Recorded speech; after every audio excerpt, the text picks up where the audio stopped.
The government has hit out at the EU, accusing them of double standards following Ireland's pledge to send asylum seekers back to the UK. I love this story. Tensions rose after senior ministers in Ireland threatened to draft emergency laws amid concerns that Rishi Sunak's plan to redirect asylum seekers to Rwanda means people are coming from Northern Ireland into the south because they're dreading being sent to Africa.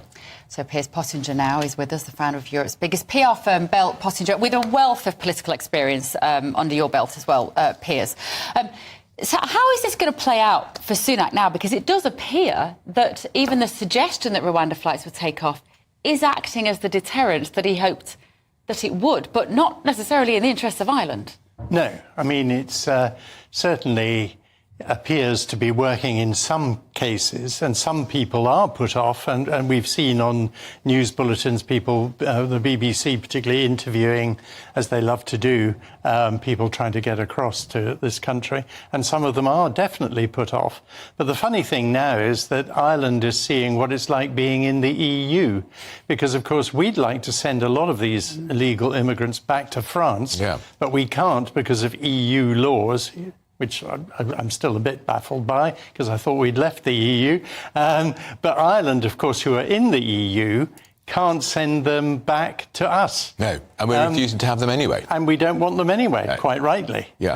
So even though it's a tragic situation in some cases, it's quite amusing to see the Irish in this predicament. But I do think that even though the Rwanda policy I've never thought would work properly, and we're only talking about a few hundreds of people being flown out there, I do think it's had a little bit of an effect in a key week for Rishi. Yeah.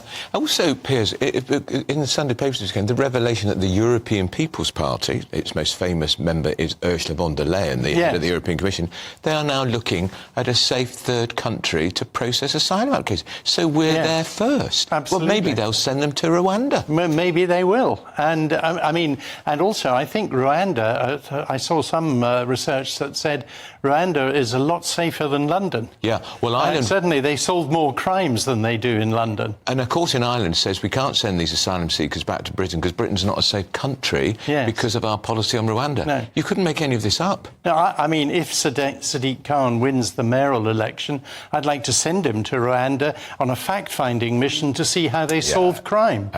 Well, talking of crime, Mark White's very excellent package, Piers, about how some of these wretched men are using children as human shields to stop them getting on the boats. What do you think about that? Well, of course, one died the other day, and that's tragic, absolutely tragic. But, I mean, these criminals who are making huge sums of money by human trafficking have no morals, have no integrity. They don't give a damn. They're just interested in money to fuel their own lifestyle. It's horrific. But, again, it's very hard to stop this, particularly when the French don't seem to be helping us much.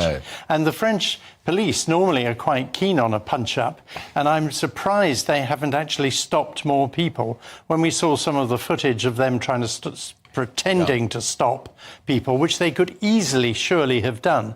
Also, they just puncture the dinghies, stop them floating. Easy. It seems to me that the French are really doing a very poor job, and we ought to be focusing more on getting... It's the one thing the Labour Party have got right on their immigration policy is to say they want to focus more on getting the French to do more. And that, I think, is indeed a worthwhile exercise, if they'll ever do it.